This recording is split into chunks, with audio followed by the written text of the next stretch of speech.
باللہ من الشیطان اللعین الرجیم بسم اللہ الرحمن الرحیم۔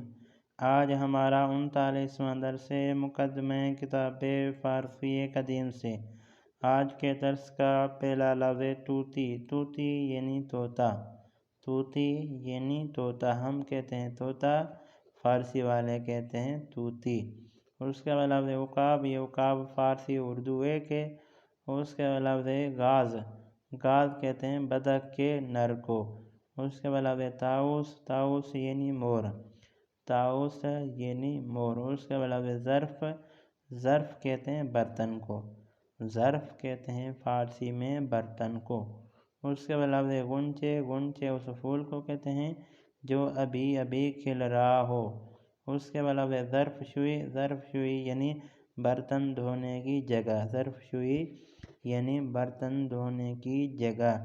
اس کے بعد لفظ حیات، حیات یعنی صحن، حیات یعنی صحن۔ اس کے بعد لفظ کعبے، کعبے وہی کعبہ، فقط تلفظ کا فرق ہے، باقی کوئی فرق نہیں، ہم کہتے ہیں کعبہ، فارسی والے کہتے ہیں کعبے۔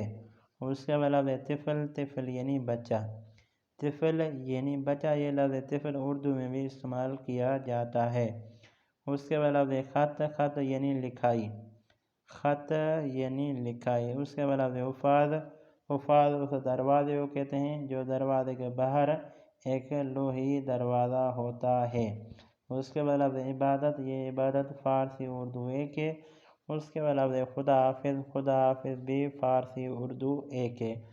اس کے بعد لفظ عابر بانک، عابر بانک کہتے ہیں ATM کو۔ اس کے بعد لفظ باغ، یہ باغ فارسی اردو ایک ہے۔ اس کے بعد لفظ غول، غول کہتے ہیں خیالی انسان کو۔ اس کے بعد لفظ عریان، عریان یعنی ننگا، عریان یعنی ننگا۔ اس کے بعد لفظ غروب، غروب فارسی اردو ایک ہے۔ اس کے بعد لفظ اصل، اصل یعنی شہد، اصل یعنی شہد۔ اس کے بعد لفظ ظالم، ظالم فارسی اردو ایک ہے۔ اس کے بعد لفظ آج، آج کہتے ہیں ہاتھی کے دانتوں کو۔ اس کے بعد لفظ طالبی، طالبی ایک خربوزے کی قسم ہے، طالبی ایک خربوزے کی قسم ہے۔ اس کے بعد لفظ ظہر، یہ ظہر فارسی اردو ایک ہے۔ اس کے بعد لفظ نظیف، نظیف کہتے ہیں صاف کو، نظیف کہتے ہیں صاف کو۔ اس کے بعد لفظ رکوع، یہ رکوع فارسی اردو ایک ہے۔ اس کے بعد لفظ عیسیٰ، عیسیٰ یہ نام ہے۔ اس کے بعد طلوع، یہ طلوع فارسی اردو ایک ہے۔ اس کے بعد لفظ طناب، طناب کہتے ہیں رسی کو، طناب کہتے ہیں رسی کو۔ اس کے بعد لفظ کوتی، کوتی یعنی کولر، کوتی یعنی کولر جس میں غذا وغیرہ رکھی جاتی ہے تاکہ وہ محفوظ رہے۔ اس کے بعد لفظ عصا، یہ عصا فارسی اردو ایک ہے۔ اس کے بعد یہ 6 ضمیریں ہیں جن کو پڑھتا ہوں، جن پہ آپ غور کریں۔ می خورم، می خوری، می خورد، می خوریم، می خورید، می خورند۔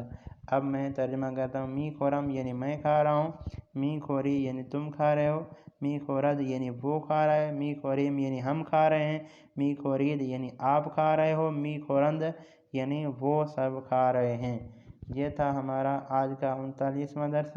امید کرتا ہوں کہ دوستان اس ویڈیو کو دیکھیں گے، اس ویڈیو کو لکھیں گے، اس ویڈیو سے استفادہ حاصل کریں گے۔